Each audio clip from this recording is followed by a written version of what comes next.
पाहुयात पुढची बातमी। वसमतमध्ये दुकानदाराला 23 कोटींची जीएसटीची नोटीस आली।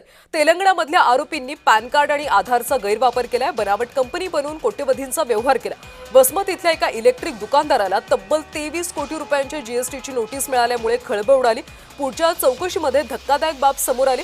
तेलंगणामधल्या आरोपींनी संबंधित दुकानदाराचे आधार कार्ड आणि पॅन कार्डचा गैरवापर करून बनावट कंपनी स्थापन केली आणि या कंपनीच्या नावावर तब्बल 105 कोटी रुपयांचा व्यवहार करण्यात आला होता। ही फसवणूक लक्षात येताच राजेंद्र दुमानी या दुकानदाराने पोलिसात तक्रार दाखल केली। या प्रकरणाचा सध्या तपास सुरू आहे। संबंधित दुकानदारांसोबत बातचीत केली आमचे प्रतिनिधी श्रीधर बाळवंटे यांनी। हिंगोली जिल्ह्यातल्या वसमत शहरातील राजेश दुमाने नावाचा एक सुशिक्षित बेरोजगार तरुण आहे आणि त्यांनी इलेक्ट्रिकच्या वस्तू दुरुस्त करण्याचं ठक्कर कॉम्प्लेक्स मध्ये या ठिकाणी दुकान टाकलेलं आहे, संकुलन टाकलेलं आहे आणि त्याच्यावर जे आहे ते त्याची फसवणूक देखील झालेली आहे आणि 100 कोटीच्या वर त्याचा या ठिकाणी अफरातफर झाल्याचं या ठिकाणी दिसलंय आणि म्हणून त्यांनी सरळ पोलीस स्टेशनला या ठिकाणी धाव घेतलेली आहे। तो आपल्या सोबत आहे। राजेश, मला सांगा की तुमची फसवणूक झाली असं तुम्हाला कधी वाटलं आणि किती यामध्ये फ्रॉड आहे? 1 जानेवारी 2026 रोजी मला संध्याकाळी 8:39 मला एक मेसेज पडला SBI बँकेकडून की युअर अकाउंट इज होल्ड म्हणून। तर त्यामध्ये आकडा दिसला 23 करोड 30 लाख रुपयाचा। तर ते आकडा दिसल्यामुळे मी 2 जानेवारी रोजी बँकेत गेलो मॅनेजर साहेबांकडे। त्यांना विचारलं की हा होल्ड कशासाठी लावला आणि एवढा मोठा होल्ड कशाचा आहे?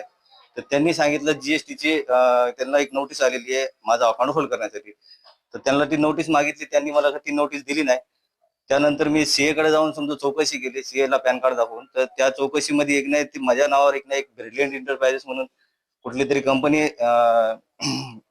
रजिस्टर करण्यात आली। त्याचा जीएसटी नंबर काढून त्यावर 100 कोटीच्या वर व्यवहार झालेला आहे आणि त्यासाठी माझ्या अकाउंटला 23 करोड 30 लाख रुपयाचं जीएसटीचं होल्ड लावण्यात आलेलं आहे। एकदम म्हणजे माझे मानसिक संतुलन बिघडलं, माझी तब्येत बरोबर नव्हती।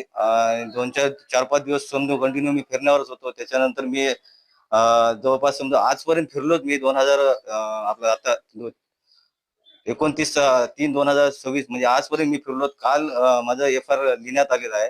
त्यासाठी मी म्हणजे भरपूर फिरून SP office, Hingoli GST office, परभणीचा आपला आयकरचा विभाग आहे, ज्या व्यक्तींनी समजा हे फसवणूक केली त्यांना कायदेशीर कारवाई करावी आणि मला न्याय मिळवून द्यावा।